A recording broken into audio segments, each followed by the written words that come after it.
الغساله دي اختراع فاشل، اوعوا تشتروها، غرقت لي المطبخ زي ما انتوا شايفينها كده. دي اول حاجه حصلت معايا اول لما جيت اشغلها، بس في الحقيقه هي طلعت اختراع خطير وانا اللي كنت مزوده كميه الميه فيها. بس حرفيا هي طلعت نينجا. غسلت فيها اول حاجه فوط المطبخ وحرفيا طلعت جديده وزي الفل، ده غير ريحتهم الخطيره لان هي بتقبل اي نوع مسحوق، وكمان بحط فيها معطرات. انا بحط فيها اي حاجه وعمرها ما هتقولي لا. مسحوق باودر، مسحوق جل، حتى المعطرات بحطها فيها. بتيجي معاها الوصله دي لانها بتشتغل بالكهرباء، وفيها تايمر 5 دقايق و10 دقايق وربع ساعه. وشوفوا لي بقى قوه الموتور بتاعها شكله عامل ازاي اول كمان لما حطيت المسحوق فيها، والرغوه بتاعته بقت عامله ازاي. الحاجه مش هتاخد فيها اكتر من ربع ساعه وهتطلع نظيفه وريحتها حلوه جدا.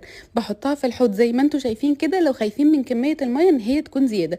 كمان بيجي معاها السله دي عشان خاطر تعصروا فيها اي حاجه، والخرطوم ده عشان خاطر ينزل الميه على الحوض. غسلت فيها مفرش ترابيزه البلكونه لان هو بيبقى مطرب جدا، والله العظيم طلع نظيف جدا. وغسلت كمان فيها هدوم بنتي الصغنونه وطلعت زي الفل. بحط فيها اي حاجه مش محتاجه تدخل الغساله الاوتوماتيك او تقعد فتره طويله فيها. وعشان برضو تبقوا عارفين هي ما بتعصرش الحاجه زي الغسالات الاوتوماتيك، لان برضو قوتها مش زي الغساله الاوتوماتيك. وانسوا بقى فرد الشرابات اللي كل شويه تضيع، لان انتوا خلاص هتعتمدوا في غسيل الشرابات والطرح والبندانات واي هدوم صغيره. واغسلوا فيها كمان ستاره المطبخ واي مفارش صغيره زي مفارش النيش، مش محتاجه ان هي تخش غساله الهدوم او بتخافوا عليها. هسيب لكم البيدج بتاعتها تحت في الكابشن.